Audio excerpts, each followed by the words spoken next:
यार एक सिंपल सवाल, अगर मैं आपसे कहूं कि इंडिया के टॉप 10 टूरिस्ट स्पॉट्स को हम अगर एक रियल एस्टेट पोर्टफोलियो में डाल दें तो इनकी लाइफ टाइम अर्निंग से हम मुकेश अंबानी का एंटीलिया, दुबई के 5 लग्जरियस विलास और एक प्राइवेट जेट सब कुछ एक साथ कैश में खरीद सकते हैं। तो क्या आप मानोगे, लोग इन जगहों पर सिर्फ सेल्फी लेने आते हैं, पर एक रियल एस्टेट कंटेंट क्रिएटर की नजर से ये इंडिया के सबसे खतरनाक non stop cash flowing asset है। एक ऐसी मनी मेकिंग जो सदियों से चल रही है, जिसका कोई डेप्रिसिएशन नहीं है और जिसका डेली कैश कलेक्शन किसी बड़े कॉर्पोरेट बिजनेस को भी टेंशन में डाल सकती है। आखिर ये स्पॉट बनाए क्यों गए थे, इनका रियल एस्टेट और कमर्शियल फीचर क्या है, और सबसे बड़ा सवाल, ये डेली कितना पैसा छापते हैं। आज पूरा डाटा निकाल कर ब्रेक डाउन करेंगे इंडिया के top 10 most visited tourist spots का $1 बिलियन बिजनेस मॉडल। वीडियो के एंड में एक ऐसी कैलकुलेशन है जो आपके होश उड़ा देगी, तो दिल थाम कर बैठिए। बट उससे पहले if you like this video तो प्लीज सब्सक्राइब और यूट्यूब चैनल। 10 पे आता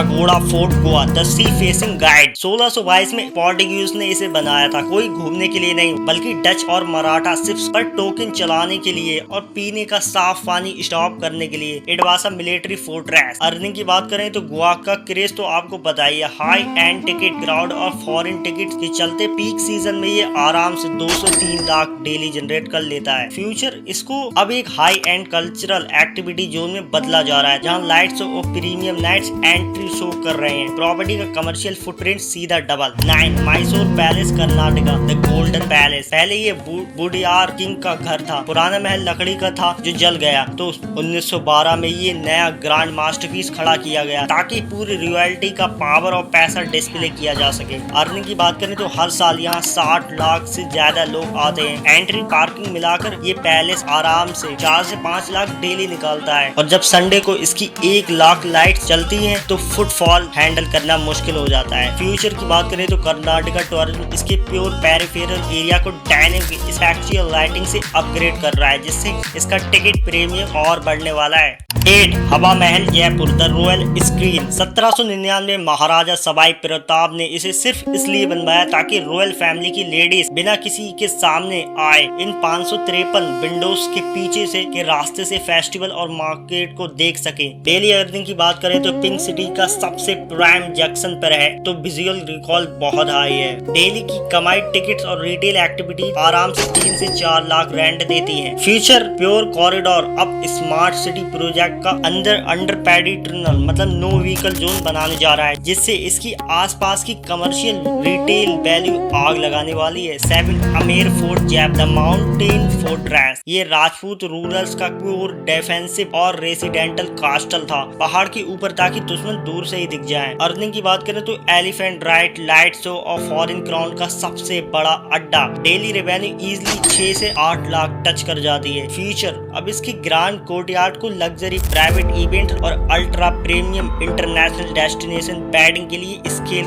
करने की बात चल रही है। Imagine the lease rent 6 gateway of India Mumbai, the $1 billion free zone. ये 1911 में ब्रिटिश किंग जॉर्जी 5 के वेलकम के लिए ग्रांड गेट को बनाया गया था। It was the literally entry gate of the British empire. अब बोलोगे भाई यहाँ तो एंट्री फ्री है, करेक्ट, टिकट नहीं है, पर रियल एस्टेट बिजनेस समझो, इसके सामने जो लग्जरी फरारीज चलती हैं, लोकल स्ट्रीट वेंडर्स हैं और जो ताज होटल का प्रीमियम कॉरिडोर है, ये स्पॉट प्योर एरिया में डेली का इनडायरेक्ट कॉमर्स कम से कम 15 लाख प्लस जनरेट करता है। फ्यूचर की बात करें तो मेगा वाटर फ्रंट ब्यूटिफिकेशन और इंटरनेशनल क्राउज टर्मिनल से कनेक्टेड साउथ मुंबई का सबसे बड़ा टूरिज्म एसेट बनने वाला है। 5 पे हुमायूं टॉम दिल्ली। 1570 में हुमायूं की बेगम ने इसे बनाया था। ये इंडिया का पहला गार्डन टॉम था और इसको देखकर आगे चलकर ताजमहल का डिजाइन कॉपी किया गया। डेली बिजनेस की बात करें तो दिल्ली के VIP जोन में होने के कारण इसका प्रीमियम क्राउड हमेशा रहता है। डेली टिकट्स की अर्निंग आराम से 4 से 5 लाख। फ्यूचर की बात करें तो नाइट टूरिज्म और इल्यूमिनेटेड नाइट वॉक के साथ अब इस यूनिक एसेट का मोनेटाइजेशन टाइम 4 गुना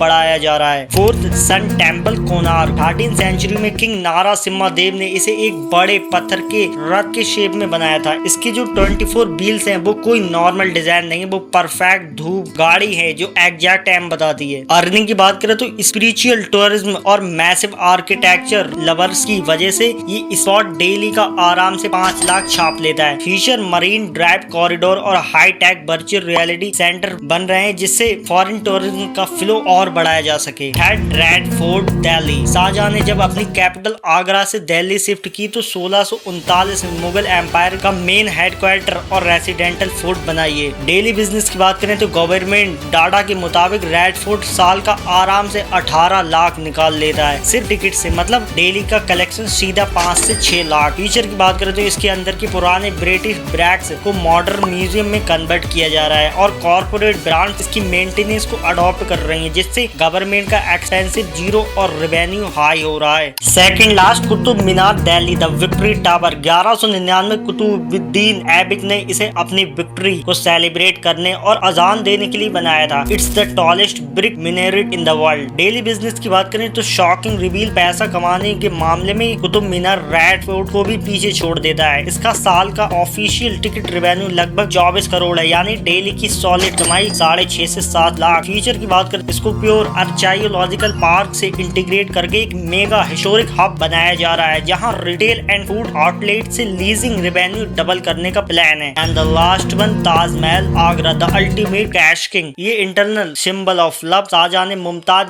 महल की याद में 20,000 से ज्यादा आर्टिसंस को लगाकर इसे 20 साल में तैयार किया था। डेली बिजनेस की बात करें तो now wow down to the king of tourism real estate. Parliament के ऑफिशियल रिपोर्ट के मुताबिक ताजमहल ने पिछले 5 साल में 297 करोड़ से ज्यादा का रेवेन्यू जनरेट किया है। इसका मतलब समझ रहे हो, ताजमहल डेली का एवरेज 16 से 20 लाख कमाता है और पीक सीजन में फॉरेनर्स को 1100 रुपए की टिकट लेनी होती है, तो ये डेली का नंबर 30 लाख तक क्रॉस कर जाता है। फ्यूचर आगरा मेट्रो डायरेक्ट इसके कमर्शियल गेट से कनेक्ट हो चुकी है और पेरिफेरल डायनेमिक डेवलपमेंट के बाद इसका क्राउड कंट्रोल और प्रीमियम टिकट स्लैब और बढ़ने वाला है। चलो अब करते हैं सबसे क्रेजी ड्रीम डीलर कैलकुलेशन। अगर हम इन 10 स्पॉट खासकर ताजमहल, कुतुब मीनार और रेड फोर्ट की पिछले कुछ डेकेड्स की total ticket, parking, commercial suits और इनडायरेक्ट सोविनियर बिजनेस को जोड़ दें तो ये लाइफ टाइम रेवेन्यू आराम से 4 से 5,000 करोड़ सुपर ब्रैकेट को क्रॉस करता है। अब सोच के देखो, इतने कैश रिजर्व के साथ आप मार्केट में क्या अप्रूव कर सकते हो। आप मुंबई के सबसे महंगे एरिया में एक नहीं, दो नहीं, पूरे 25 से 30 अल्ट्रा लग्जरी पेंट हाउसेस खरीद सकते हो, या फिर मुकेश अंबानी का एनटीके जैसी एक पूरी नई multi billion dollar vertical sky scraper scratch से खड़ी कर सकते हो। यहाँ तक कि न्यूयॉर्क के मैनहट्टन में आप एक पूरा कमर्शियल ब्लॉक परचेज कर सकते हो। ये मॉन्यूमेंट हमारे लिए सिर्फ इतिहास नहीं है बॉस, ये इंडिया की वो रियल एस्टेट गोल्ड माइंस है जो सदियों पहले बनी थी, पर आज भी बिना किसी डेप्रिसिएशन के देश की इकोनॉमी में करोड़ों का कैश इन्फ्लुएंस कर रही है। आपको इनमें से कौन सा बिजनेस मॉडल सबसे सॉलिड लगा? क्या अगला डिटेल वीडियो हम सिर्फ ताजमहल की रियल एस्टेट वैल्यूएशन पर बनाएं? मुझे कमेंट सेक्शन में बताओ। वीडियो अगर पसंद आई हो तो अपने दोस्तों के साथ शेयर करके सब्सक्राइब जरूर कर लेना। मिलते हैं अगले वीडियो में, तब तक के लिए कीप ड्रीमिंग।